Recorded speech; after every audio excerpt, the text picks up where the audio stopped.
Hello and welcome to another video from Between the Ropes TV. I'm joined by Josh again. Josh, how are you doing? I'm not bad, mate, at all. You? I'm well. I'm really, really good. Guys, we're just going to get straight into this card. This Savannah Marshall against Frankie Hernans tonight at Newcastle. Josh, impressive performance from Savannah. What do you make of the fight? I thought it was a good fight. Obviously, a lot's been made of the fact that Claressa Shields went the full distance with her.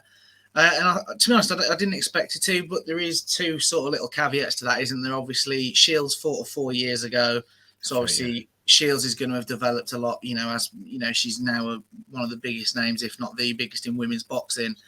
But also, I think as we said when we reacted to Shields' fight with Kozin, she's a boxer. She's not a puncher. Whereas Marshall, I'll be honest, I think she'd put most blokes down with her punches. Yeah, you wouldn't be wrong, mate. You wouldn't be wrong. So she brings that power, and I thought the fight itself, I thought it started quite sort of sensibly. You can tell, like, sort of Peter Fury, she's very much a Peter Fury fighter, isn't she? She sort of had a feel out first round. Second round, she started switching stances, and you could see that Herman's wasn't the biggest fan of that.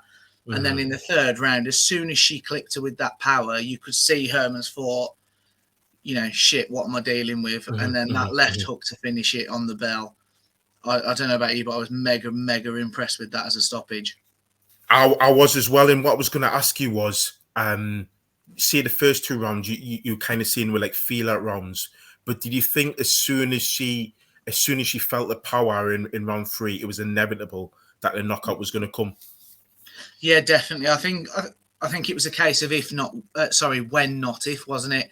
I think in the first couple of rounds, Herman's, there was speed in the jab, speed in the right hand. And she, in fairness to her, she did land, didn't she? She certainly landed more than we've seen other fighters land on Savannah Marshall. But as you say, as soon as she felt that power, it's a different world, isn't it?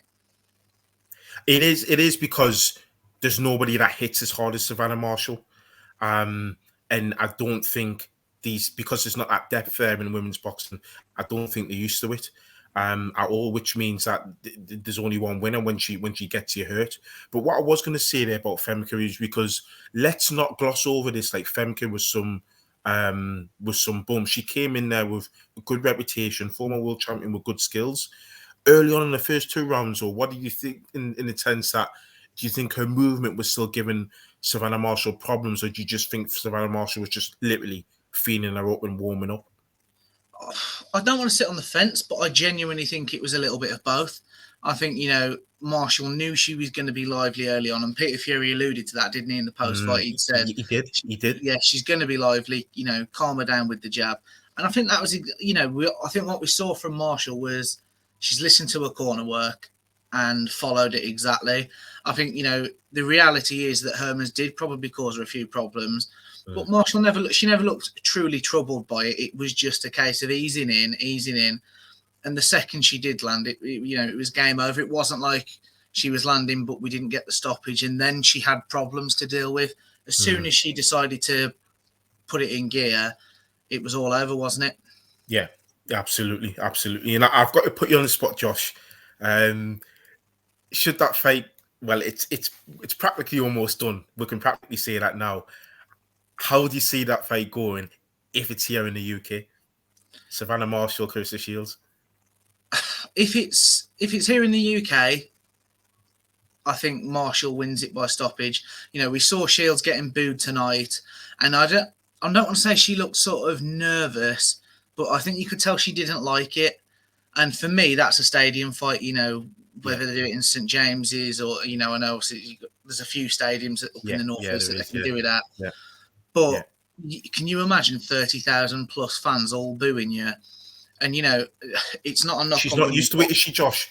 No, that's the thing. It's not a knock on women's boxing, but outside of Katie Taylor, really, they're not used to the big atmospheres because they're only just starting to get the spotlight.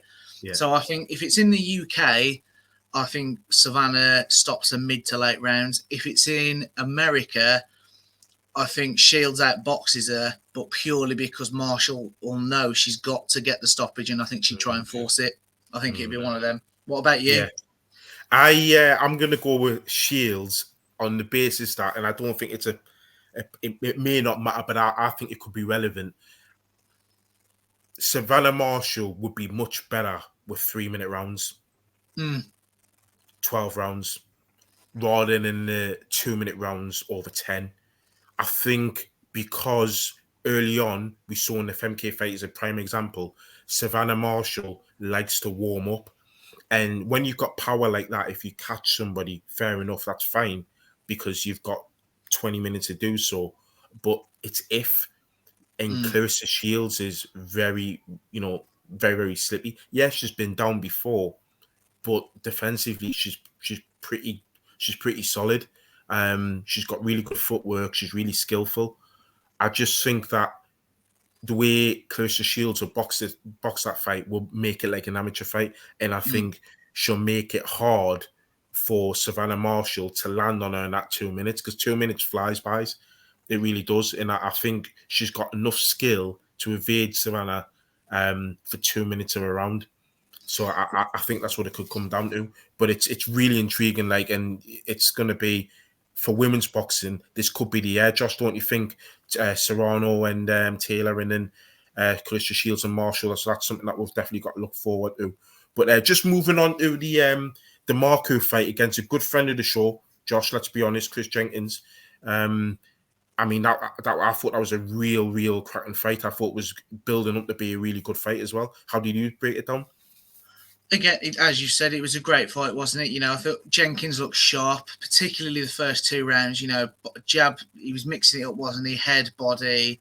And I think what we saw is Marku was struggling with the speed and the boxing ability. I definitely had Chris Jenkins. And I know, as you've just said, we've had him on here. So, I don't want people thinking we're biased. But I definitely had him winning the first 2 rounds. Oh, yeah. The third round for me was a little bit different because Marku had some success. But for me, still, Matt Macklin said it, the cleaner work was still coming from Chris Jenkins. And he did look like he'd wobbled him for a second. He the legs definitely stiffened on Marku. But he recovered though, Josh, didn't he? He recuperated quite well in that third round. It's a shame he couldn't do it in the fourth. What do you think the difference was in the fourth when he clipped him with that right overhand? Yeah, well, obviously Marku switched sort of midway through the third, didn't he? Which is where he started how he switched stances, went back to his preferred southpaw stance. And that's when I think the fight started to change slightly. He looked more comfortable. And Jenkins was he was adjusting, but I think, it was taking a little bit of time. Marku was coming forward more, putting more pressure on. And in fairness to Chris Jenkins, he's a really, really good boxer. But, only 8 stoppages on the slate. The punch power...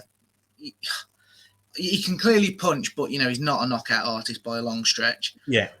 And I think, really, with the stoppage, Marku clipped him and you could see he'd hurt him. I mean, I messaged you, didn't I? I thought it was a bit of a soft stoppage. Not soft, but premature. I think there was another few seconds in it. But when you watch the replays back, I think the mistake was Chris should have probably took a knee and took the count to try and recuperate. I mean, what were your thoughts on it? I think that's the main difference for me in the third and in the fourth round. When he was hit in the third round, he roared that.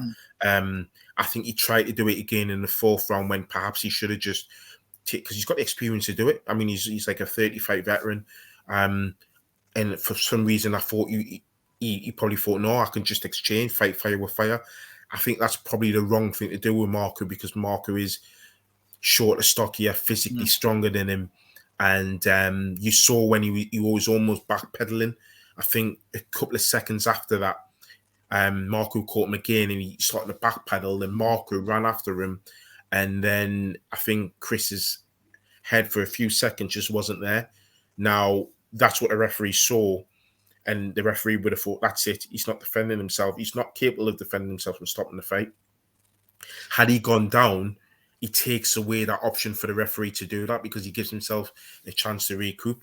But when you look at, on the other side, Marku, what do you think about the first couple of rounds? And because Chris Jenkins seemed to have relatively easy success outboxing him, he made him look like one-dimensional.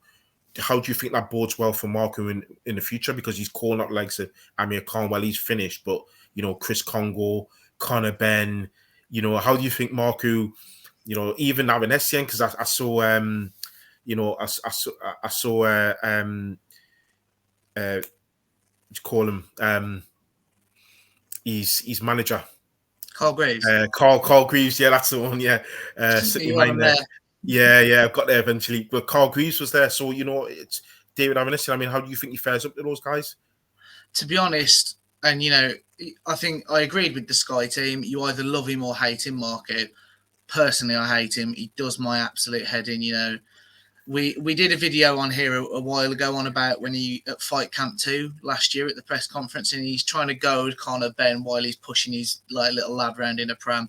I can't be doing with stuff like that. I appreciate the pantomime side sells tickets and draws attention, but there's just a way. And Conor Ben said it, like, I'm here with my missus and kid. Like, there's a time and a place. This isn't it.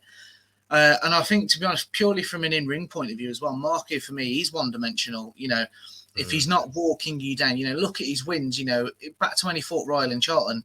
Ryland Charlton put him down, but, you know, we had Ryland and his manager Dan on here.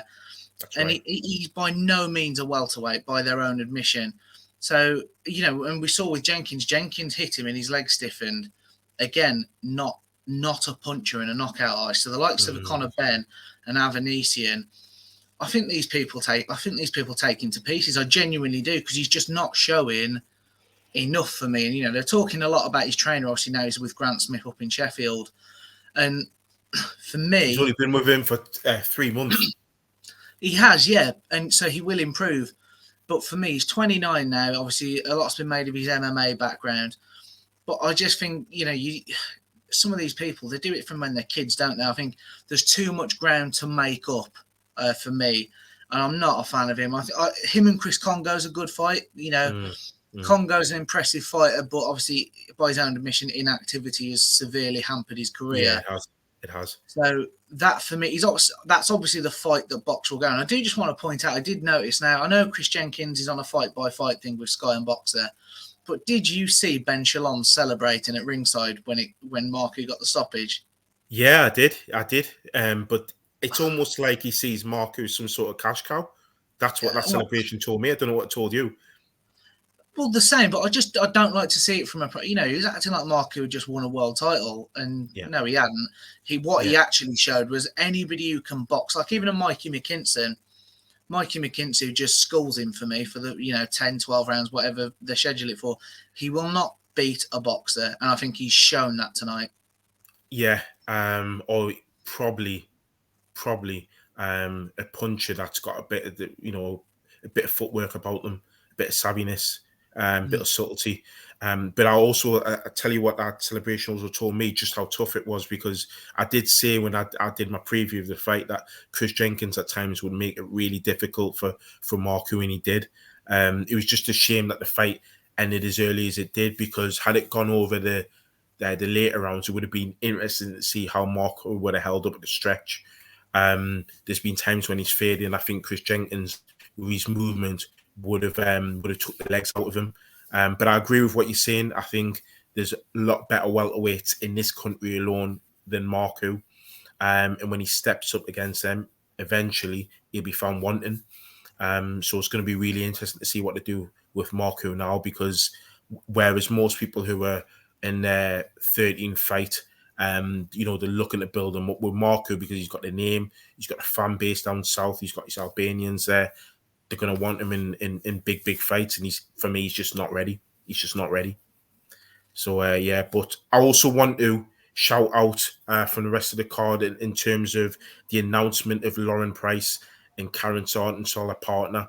I think they're massive signings for Boxer. Josh, these are two of our Olympic medal winners from Team GB.